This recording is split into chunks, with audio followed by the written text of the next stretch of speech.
ಎಲ್ಲರಿಗೂ ನಮಸ್ಕಾರ. ನನ್ನ ಹೆಸರು ಕೀರ್ತಿ. ನಾನು 8ನೇ ತರಗತಿಯಲ್ಲಿ ಓದುತ್ತಿದ್ದೆ. ನಮ್ಮ ಶಾಲೆಯ ಹೆಸರು ಸರ್ಕಾರಿ ಹಿರಿಯ ಪ್ರಾಥಮಿಕ ಶಾಲೆ ನೀರಲಗಿ. ನನಗೆ ಬಂದಂಥ ವಿಷಯ ಲಿಂಗನಮಕ್ಕಿ ಅಣೆಕಟ್ಟಿನ ಬಗ್ಗೆ 2 ವಿವರ ಹೇಳುತ್ತೇನೆ. ಲಿಂಗನಮಕ್ಕಿಯ ಜಲಾಶಯವು ಕರ್ನಾಟಕದ ಸಾಗರ ತಾಲೂಕಿನ ಶರಾವತಿ ನದಿಗೆ ಅಡ್ಡವಾಗಿದೆ. 1964ರಲ್ಲಿ ನಿರ್ಮಿತವಾದ ಒಂದು ಅಣೆಕಟ್ಟು 1964ರಲ್ಲಿ ಉದ್ಘಾಟನೆಯಾಗಿದೆ. ಈ ಅಣೆಕಟ್ಟಿನ ಸುಮಾರು 70 ಕಿಲೋಮೀಟರ್ಗಳಷ್ಟು ಭಾಗ ನೀರನ್ನು ಮುಳುಗಡೆಯಾಗಿದೆ. ಈ ಕರ್ನಾಟಕಕ್ಕೆ ಅಗತ್ಯವಿರುವ ವಿದ್ಯುತ್ತನ್ನು ಲಿಂಗನಮಕ್ಕಿಯಲ್ಲಿ ಉತ್ಪತ್ತಿಯಾಗುತ್ತದೆ. ಈ ಅಣೆಕಟ್ಟಿನ ಎತ್ತರ 193 ಅಡಿ ಎತ್ತರವಿದೆ. ಈ ಅಣೆಕಟ್ಟಿನ ಉದ್ದ 24 ಕಿಲೋಮೀಟರ್ಗಳಷ್ಟು.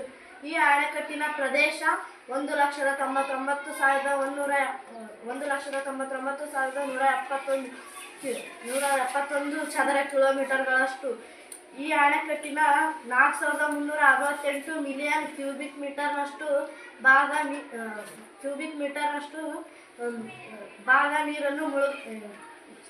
ನೀರನ್ನು ಸಂಗ್ರಹಿಸಿಡಬಹುದಿದೆ.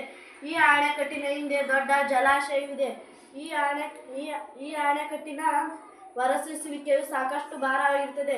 ಈ ಅಣೆಕಟ್ಟಿನ ಸ್ಲೂಸ್ ಗೇಟ್ಗಳನ್ನು ಜೋಗ್ ಫಾಲ್ಸ್ನಿಂದ ಕೃಷ್ಣನಿಗೆ ಮುಚ್ಚಿದಾಗ ಜಲಪಾತದ ಕಂದರಕ್ಕೆ ಇಳಿಯಲು ಸಾಧ್ಯವಿದೆ.